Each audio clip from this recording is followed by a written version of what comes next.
समय था 1730 का और ये जगह थी राजस्थान का जोधपुर जिला।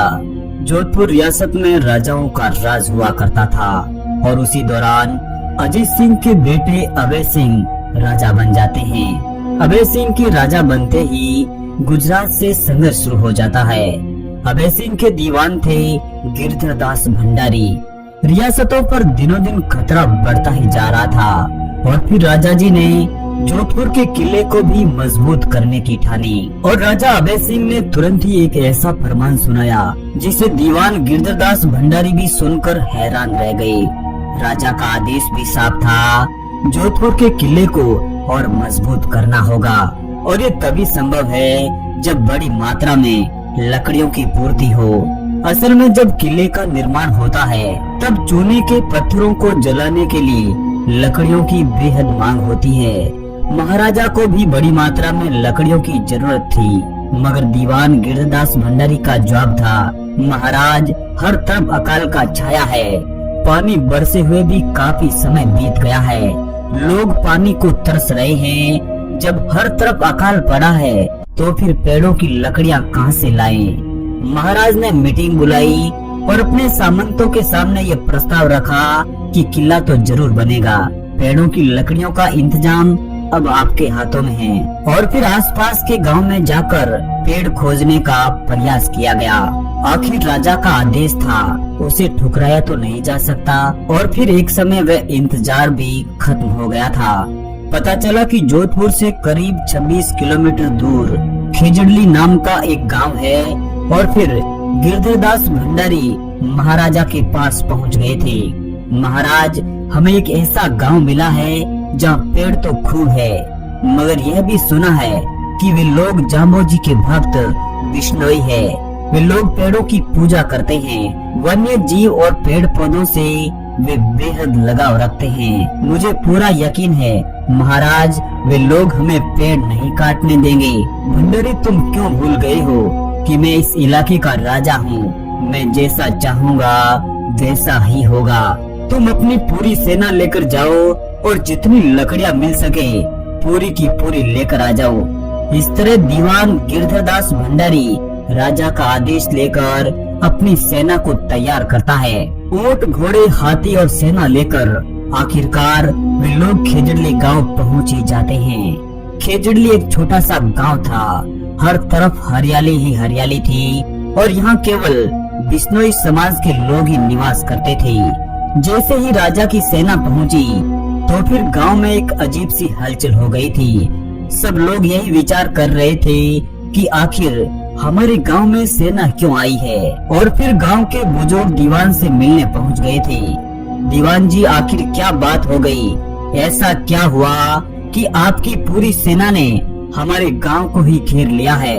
हम तो बिश्नोई समुदाय के लोग हैं और ना ही हमने कोई अपराध किया है, फिर इस तरह की घेराबंदी क्यों की है आपने? तभी गिरधरदास भंडारी आए और एक ही बात कही, जोधपुर के किले का निर्माण हो रहा है और महाराज का फरमान है कि उन्हें लकड़ियां चाहिए और आपके गांव में तो वो बड़ी मात्रा में मौजूद है। बस हम तो इन पेड़ों को काटकर महाराजा को सौंपना चाहते हैं। नहीं नहीं महाराज, ऐसा अपराध कैसे कर सकते हैं? बरसों से हम इन पेड़ों को पाल रहे हैं, ये हमारे बच्चों की तरह है। हमारे गुरु जाम्बोजी महाराज की कृपा से इनका बाल भी बांका नहीं हो सकता। हर जगह अकाल पड़ा हुआ है, मगर जाम्बोजी महाराज की कृपा से हमारे गांव में ही ये लीले रोक आज भी हरियाली दे रहे हैं। दीवान भंडारी भी अब आक्रामक हो गया था। आप चाहे जो भी हो, महाराज से ऊपर नहीं हो सकते। हमें जो आदेश मिला है उसे तो हम पूरा करके रहेंगे। इस तरह सैकड़ों लोगों ने अंधाधुंध पेड़ काटने शुरू कर दिए थे। गांव वाले दृश्य देखकर हैरान रह गए थे। आखिर बरसों से जिन पेड़ों को हाथों से पानी पिलाकर बड़ा किया था और आज उन्हीं को काटा जा रहा है और हम भी मजबूर है, लाचार है। आखिर करे तो करे क्या? धीरे धीरे लोग इकट्ठे होते गए और सैनिक पेड़ काटने लग गए थे। हर कोई आंखों में आंसू लिए अंदर ही अंदर रोए जा रहा था। आखिर उनके धर्म का सवाल था। मन ही मन में वे लोग विचार कर रहे थे कि आखिर हमसे ऐसा क्या अपराध हो गया था कि आज हम पर ऐसी विपदा आ पड़ी है। पूरे गांव का माहौल गमगीन हो गया था। सब कुछ छोड़ छाड़ वे लोग जंगल की ओर रवाना हो गए थे और उसी दौरान एक ऐसी दिल दहलाने वाली घटना घटित होती है। अमृता नामक एक महिला भी जंगल में पहुंच गई थी। उसे यह सब देखा नहीं जा रहा था और पल भर में ही एक पेड़ से लिपट गई थी वो, जिस पेड़ को दीवान गिरधरदास भंडारी काट रहा था। उस माता ने एक ही बात कही थी, सिर साटे रूख रहे तो भी सस्तो जान। उसका मतलब ही साफ था, यदि इन पेड़ों के लिए मेरा सिर भी कुर्बान हो जाए तो भी कोई गम नहीं है। दीवान के लाख मना करने के बावजूद भी वह महिला टस से मस्त नहीं हुई थी। और तभी उस महिला की तीनों बेटियां आशु, भागु और रत्नी माँ को पेड़ों से चिपका देखकर वे भी पेड़ों से चिपक गई थी। हर तरफ ऐसा माहौल बना कि अब लोगों को मौत का भी खौफ नहीं रहा। और फिर सैकड़ों लोग पेड़ों से चिपक कर बैठ गए थे। सेना भी बेबस थी, आखिर उन पर वार करे तो कैसे। सेना भी उन्हें देखकर हैरान थी कि आखिर ये मूर्ख लोग इतनी सस्ती मौत को गले क्यों लगाना चाहते हैं। दीवान ने उन्हें हर तरह से समझाया, मगर उन लोगों ने उनकी एक भी नहीं मानी थी। सुबह से शाम हो गई थी, मगर ये लोग पेड़ों से चिपके ही रहे थे। दीवान ने भी खूब इंतजार किया था, आखिर महाराज को क्या जवाब देंगे। दीवान ने भी ठान लिया था कि बिना पेड़ हम हरगिज नहीं लौटेंगे। और फिर निर्दयी दीवान ने एक ऐसा फरमान जारी किया जिसकी उम्मीद उन ग्रामीणों को भी नहीं थी। क्या इंसान ऐसा भी निर्दयी हो सकता है? और फिर दीवान गिरधरदास भंडारी ने एक ही बात कही, सैनिकों, ये लोग महाराज के हुक्म का उल्लंघन कर रहे हैं। अगर हम बिना पेड़ लौटे तो महाराज हमें माफ नहीं करेंगे। अगर इन पेड़ों को काटने के दौरान एक दो लोग अगर मारे भी जाते हैं तो कोई फर्क नहीं पड़ेगा और इन लोगों को भी पता चल जाएगा कि हम किस हद तक जा सकते हैं। और फिर इस तरह एक खूनी खेल शुरू हो जाता है। सैनिक पेड़ों को काटने लगे और फिर बिश्नोई समुदाय के लोगों ने अपनी मौत की परवाह किए बिना ही वे पेड़ों से लिपट गए थे। देखते ही देखते सैकड़ों लोग पेड़ों से चिपक गए थे और फिर पल भर में ही सैनिकों ने उन लोगों को पेड़ों के साथ ही काटना शुरू कर दिया था। एक तरफ खून की नदियां बहने लग गई थी। बड़े बुजुर्ग और मासूमों को बेरहमी से पेड़ों के साथ ही काट दिया था। बिश्नोई समुदाय के लोग हंसते हंसते मौत को गले लगा रहे थे, मगर पेड़ों से मोह अभी खत्म नहीं हुआ था। सैनिकों को लगा था कि एक दो लोग मारे जाने पर ये लोग भाग जाएंगे, मगर अब उनमें 1000 गुना और ताकत आ गई थी।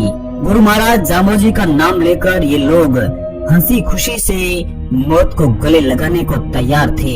जंगल का दृश्य भी हैरान करने वाला था। हर तरफ सन्नाटा पसरा था। किसी का सिर धड़ से अलग था तो फिर किसी के हाथ पैर अलग अलग थे। इस दौरान करीब 363 लोगों ने अपने प्राण गंवा दिए थे, मगर वे अपने मकसद से डिगे नहीं थे।